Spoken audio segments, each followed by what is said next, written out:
Hello, this is James St. James, and in this episode we're going to be talking about the spine and its importance for healing.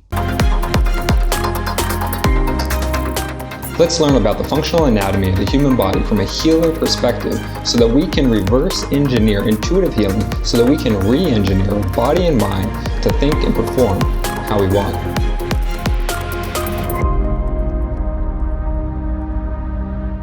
In this episode, we're going to cover one of the absolute most critical parts of our body that plays an immensely important role, the spine, both in determining root causes of problems and effects that those may produce farther down the chain of our bodies. Functionally, the spine is a central support structure for the body that houses a significant part of the central nervous system called the spinal cord. That's why the spine is one of the main objects of focus in almost every healing practice. It provides structural support for the head, the core, the essential organs, and since the body's major nerves and fluid transport vessels run alongside it, the spine plays a critical role in the overall nourishment of the body. Therefore, if the spine sustains serious damage, it's possible to become crippled or even die. So, protecting and taking care of the spine is essential for human life and well-being.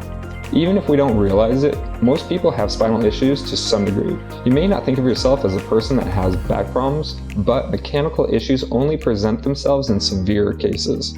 Many practices have a disease-centric focus with respect to the spine. In this case, I am going to focus on and address spinal health instead.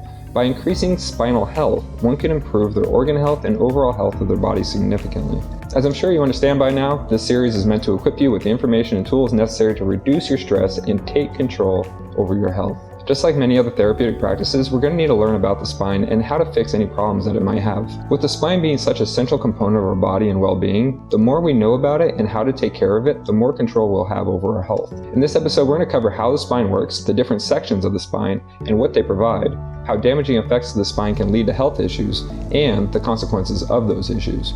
Surprisingly, spinal problems can lead to many common diseases and mental disorders. However, many doctors that specialize in the spine, such as chiropractors and spinal surgeons, are often not trained to be able to restore organ or emotional functionality. That requires an in-depth understanding that goes far beyond the scope of standard chiropractic practice or the artificially segmented approach of Western medicine. So in order to solve the more complex problems of the body, we're going to need a more comprehensive approach to looking at the way the spine works. Let's start by talking about how the spine works and what can go wrong. From that information, we can create our own customized therapy routines, a skill that we're developing throughout the series. Let's start with a basic understanding of spinal anatomy. The spine consists of 33 separate sturdy bone segments called vertebrae. There are discs separating and cushioning each of them, and there is a hollow channel running through them vertically that holds the spinal cord, which is the primary nerve trunk that sends signals from the brain to all parts of the body. A pair of spinal nerves splits off from the spinal cord, passing through holes in the back of each vertebrae, around to the front of the spine to the local plexus, which is a bundle of nerves, and branches out into its own section of the body, including limbs, glands, and organs.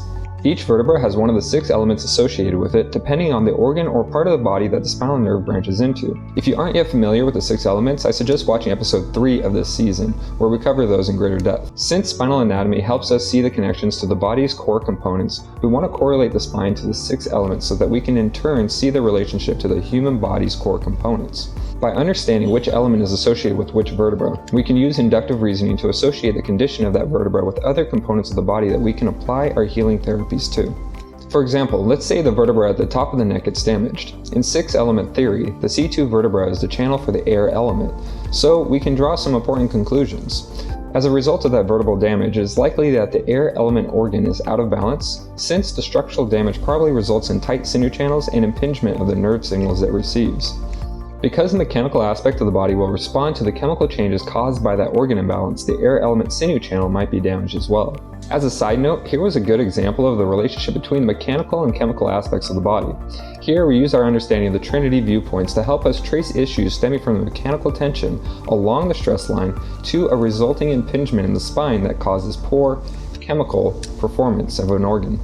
We aren't going to go into too great a depth about the relationships of the spine in this episode because I'm going to show you ways to find where to apply your healing therapies based on a simple method I call tracing that I'm going to be covering in episode 16 of the series. So just take this example as a demonstration of what we can do with this knowledge of the spine.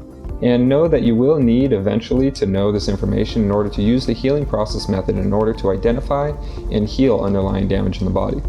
Traditionally in anatomy, there are 4 sections of the spine: the cervical, thoracic, lumbar, and sacral areas of the spine, which are separated at the 9th, 21st, and 26th vertebrae counting from the top.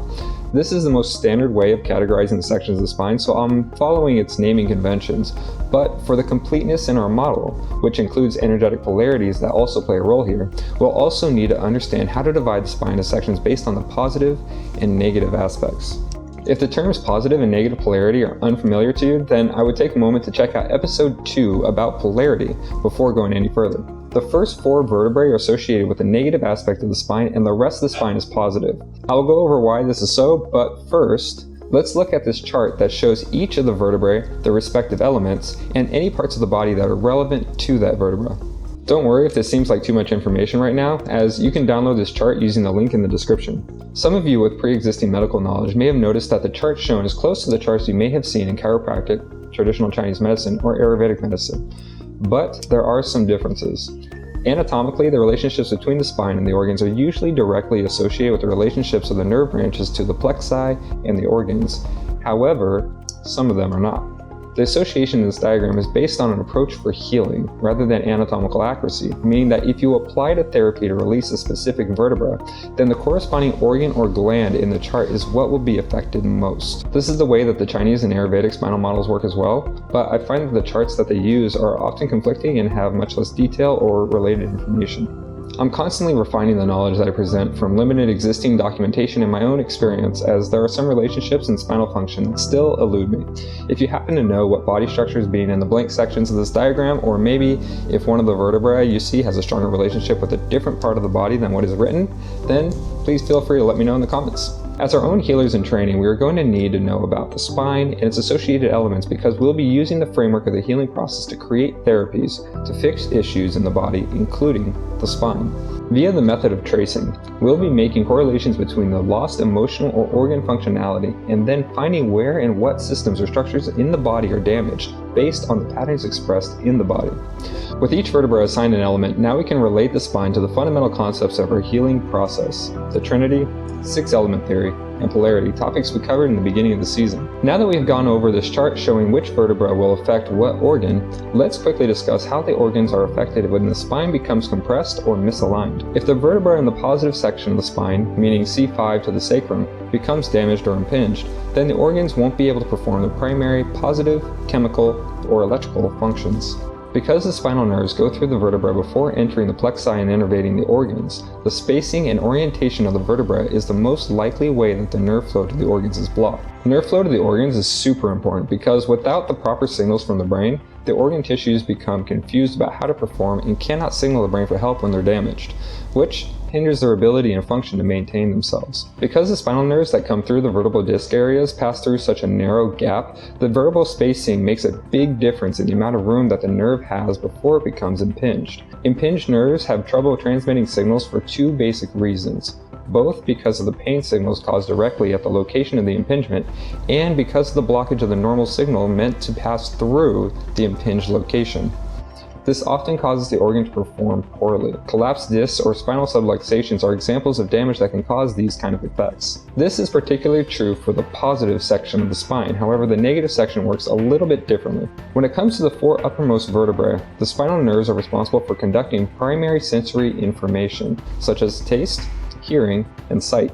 The vagus nerve stems from the base of the skull, goes down the front of the spine, and branches out into each of the major organs. This nerve is negative in nature and is mostly used by the body to receive signals from the organs to tell the brain what they need in order to maintain homeostasis, or, according to the polarity model, the negative functions of the organ. Meaning that when the C1 to C4 region of the spine becomes misaligned, compressed, or damaged, then we will lose the ability to nourish the organs. I'm not sure how or why this works, as it seems that the negative vertebrae press equally on the vagus nerve, but interestingly, based on my test, there seems to be a 1-to-1 correlation between the element of the vertebrae and the element of the organ that's affected by that part of the spine.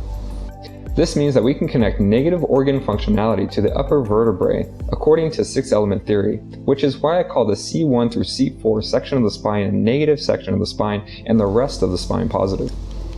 This information is going to be useful when tracing the health issues in our bodies, since it's very common for stress patterns to hinder some aspect of spinal function. Throughout our lives, we have all taken on stress in various ways. These could be daily stress, emotional stress, stress from physical trauma, or from just pushing oneself through the rigor of daily life. That stress gets stored in our body, mostly in the form of damage to the fascia. If you're curious about why that is, then feel free to check out the episode in the series titled The 6 Levels of Stress, where I address that more in detail. When the fascia or connective tissue in our body takes on damage, it loses its flexibility and becomes rigid, compressed, and tight. This often leads to sore or tight muscles and even problems with the ligaments and tendons. It also often creates tension on the spine that eventually compresses the vertebral discs. This stress can accumulate anywhere, and it's specific to the individual stress pattern, often centering on what I refer to as stress lines that we covered in the previous episode. All stress lines affect the spine directly, and all areas of damage affect all areas of the body, including the spine in some way, as the body is intricately interconnected. So when the stress creates tension in our body, it will almost always affect the posture and alignment of the spine. In order to fix the spine with the goal of restoring nerve flow and organ function as previously mentioned, we'll need to fix the damaged parts of the body that are pulling the spine out of alignment. When we analyze the stress lines in our body or any damage affecting the spine and trace them to their affected vertebra, we can use reasoning to figure out what organ might not be getting the nerve flow that it needs. In the opposite way, if we find that an organ is underperforming compared to normal, then we can deduce what part of the spine might need fixing in order to restore that organ. When the vertebral spacing is uneven, it indicates specific points of damage, either locally, which is usually from traumatic injury, or from somewhere else along the stress lines. The stress lines terminate in the spine. This can actually make them very dangerous because stress lines actually carry a lot of tension, which can force points of the spine out of proper alignment. It's not that the stress lines themselves are going to cause major dysfunctions, but rather by changing the tension and angle of the vertebra, they can secondarily alter the nerve and blood flow to the organs, glands, and brain and hinder their functionality. By using the fascia patterns we know in the body and tracing stress lines to their termination point in the spine, we can more accurately figure out how to create therapies to fix our organs and other health issues. As we said earlier, many parts of the body are linked to the spine, and the stress lines all affect the spinal health as well.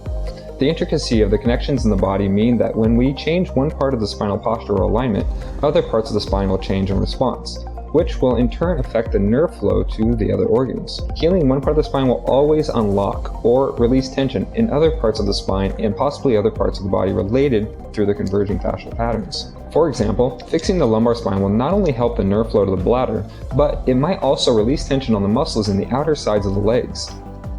So, when you target an area of the spine, you should try to be mindful of what things are connected there.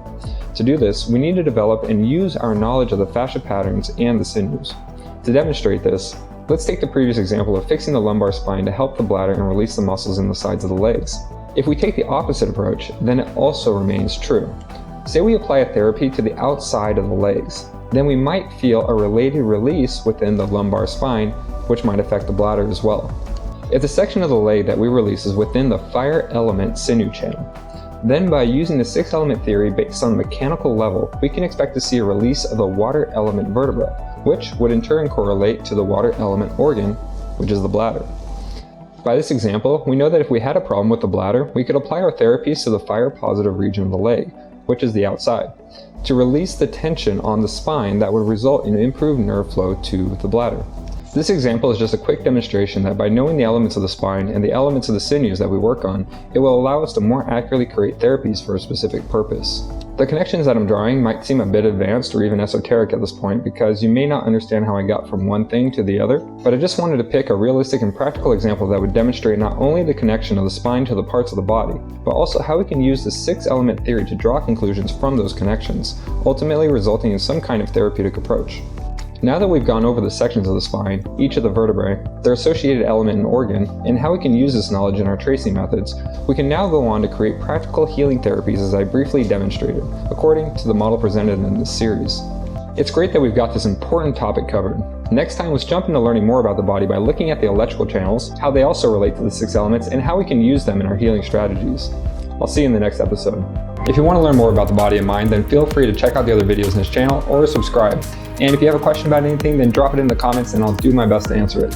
I'll see you in the next video.